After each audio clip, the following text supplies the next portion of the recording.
Hi, my name is Ashish Kapoor and we run a company, Tacking. Basically, we are a sales communication company. We help our clients grow their business. We make them sustainable. We make them thriving in a relatively very short period of time. We do it in a variety of ways. We help them do better in their communications on marketing, on selling, on fundraising, on negotiation and deal making, among other things. And specifically, one more thing, in their executive communications as well.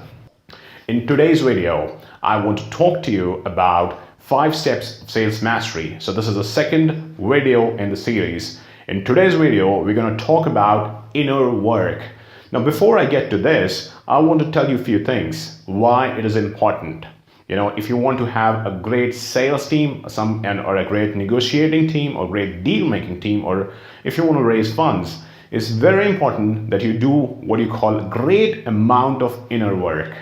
Because when you're face to face with someone else who really wants to test you out inside out, it's very important that you understand that you need to have a great inner psychology, great inner mindset. Basically, you need to have great inner engineering. So in today's video, we're going to go to the second step, which is inner work. And if you haven't checked out my first video, which was about self-image, do go through. It's going to be there in the same series or same video list. Well, in the series of 5 steps to sales mastery, today we're going to talk about inner work. Now, what do I mean by inner work? Now, when you are selling or influencing another human being, you basically want to focus on the fact that you have great inner psychology and a great inner mindset. Really important. So let's figure out how do we do it. So here's the first step of doing your inner work. So the first step in the inner work is being self-reliant. It's very important that you have self-reliance. Now, what do I mean by this?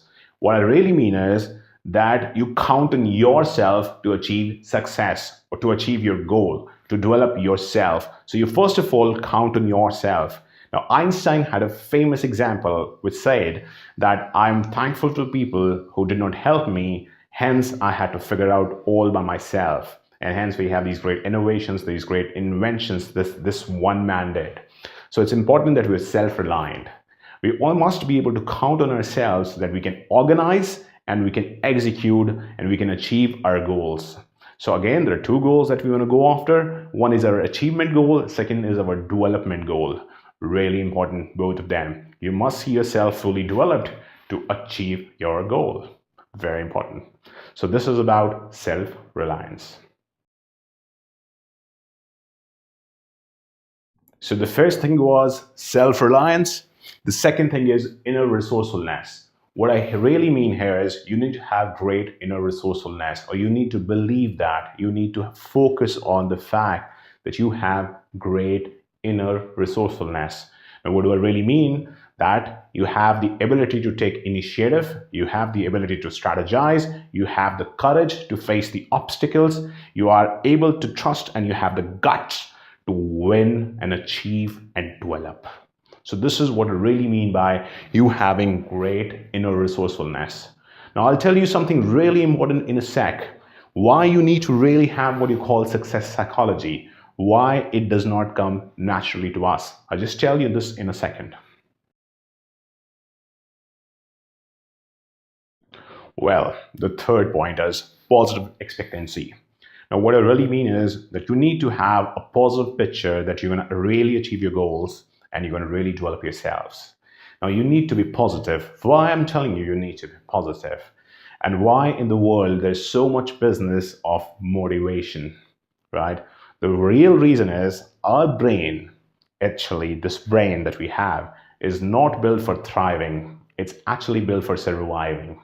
In the jungles, when we started off as primitive, what you call hunter-gatherers, we were a group of men who were looking out for prey, or we were looking out for somebody. We got to be really aware that nobody's killing us. So all our brain is fully designed to make us survive, right? It's not really looking to make us thrive. Hence, we need to have what you call positive expectancy and be motivated to achieve our goals. because naturally our brain starts to do a little bit of negative thinking because it's built for survival and it needs to be, or basically it is coded so that we can survive. So it's going to naturally think thoughts, something's going to go wrong, or something is going to kill us, or something is dangerous, and so on and so forth, because that's how it is coded. So we need to rewrite the code for ourselves with positive expectancy, with motivation.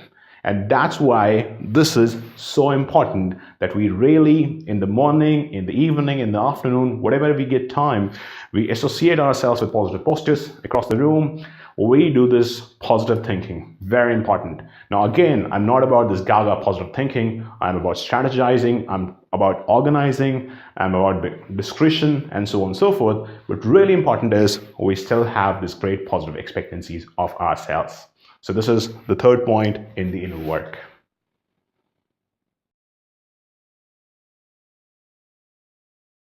So the fourth point is what you call instincts and intuition. Now, really, as of humans, the one thing that nature has bestowed upon us is great instincts and great intuition. The challenge is, unless we have what you call a clear, definite purpose, a clear, definite goal of achievement, self-development, execution, these two things basically get used only for a few little small stuff. There is a saying, do not major in minor things.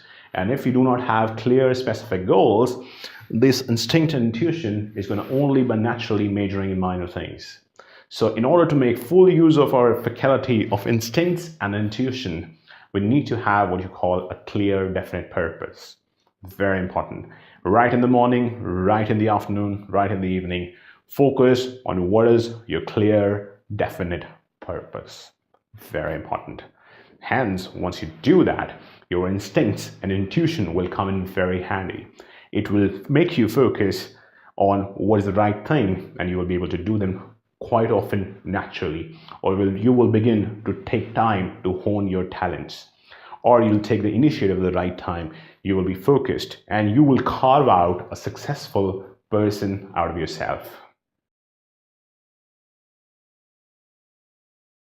So I've already talked to you about the 4 points to get your inner work done. The 5th point is positive emotions. You need to have great positive emotions in your system for you to be able to have great sales mastery, communication mastery, or deal making or negotiation. So let's go step by step into the 3 or the 4 most important emotions that you must have in yourself. The first emotion, as corny it may sound, is love. You must be able to have adduce out huge amount of love to your vendors, to your prospects, to your team members, specifically to the person who's in front of you, who's next to you. You should be loving. This is the most important emotion that you need to have. And I'll give you a technique very shortly into how you develop this one. The second most important emotion that you have to have is enthusiasm. With this positive enthusiasm, you can actually become unstoppable. Now, the technique to enthusiasm in negotiations and sales is to have 95% of it inside of you. Now, of course, you can say, how do I know it's 85% or 95%? But the point is, the majority of it is inside of your system. Now, and when you meet somebody and you have enthusiasm inside of you, he or she will know that you have a great vibe. You're good to be with. So this is a very important emotion that you need to have cultivated inside of yourself. The third emotion that you really need to have is passion. Now, passion comes from 2 or 3 things. Knowing you about yourself, that what you really want to do, and secondly, doing or producing emotion of passion into whatever you're doing, both ways. For example, I love to shoot and record. I love to come across as somebody who's a great communication guy. But what is important is I also need to set up the studio, and I'm not very passionate about setting up the studio, you might say. But one thing is very important is, in order for me to record well, I need to have a great studio. So I need to be passionate about both things. Some of the things, for example, for lighting and everything else, I need to understand, study and understand. But I know the core of it is I want to come across as really well. Hence, I do all of that stuff as well. So important thing is to cultivate the emotion of passion, and you need to be doing what you really want to be doing, but also be able to put passion inside certain side tasks. The third, or in fact, the fourth thing is the thankfulness, the emotion of thankfulness or the emotion of gratefulness. This is really critical in emotion if you really want to live at the fullest. Now, one of the good things is that if you thank for the things that you already have, it puts you in a state of mind which is of abundance and, more importantly, without any fear. So you need to have developed these four emotions in your system, basically, so that you come across as somebody with good vibes, with good intentions, and who is a giver and not a taker. And plus, somebody who is thankful rather than scornful. So be very, very thankful to whatever you already own. Now, the next thing is the technique. How do you cultivate these things? The best techniques is to ask questions. For example, what you want to ask yourself, what do you really love? And if it's great food, it's great. And what second thing could be, what am I passionate about? What do I really want to get done? Or a question like, what I'm enthusiastic about. These simple questions, when asked with great feelings, actually produce the state. And if you can really make a list of what you're thankful about, there was a good book called Secret, and in that series, there was a book called Magic, which was all about thankfulness. Believe it or not, it really works. The thankfulness. I can't really comment the other part of the attraction, but one thing is that being thankful, a lot of great things, nice things happen to you, with you, and for you. So here I mentioned the 5 steps of sales mastery. I hope this video was of great value to you.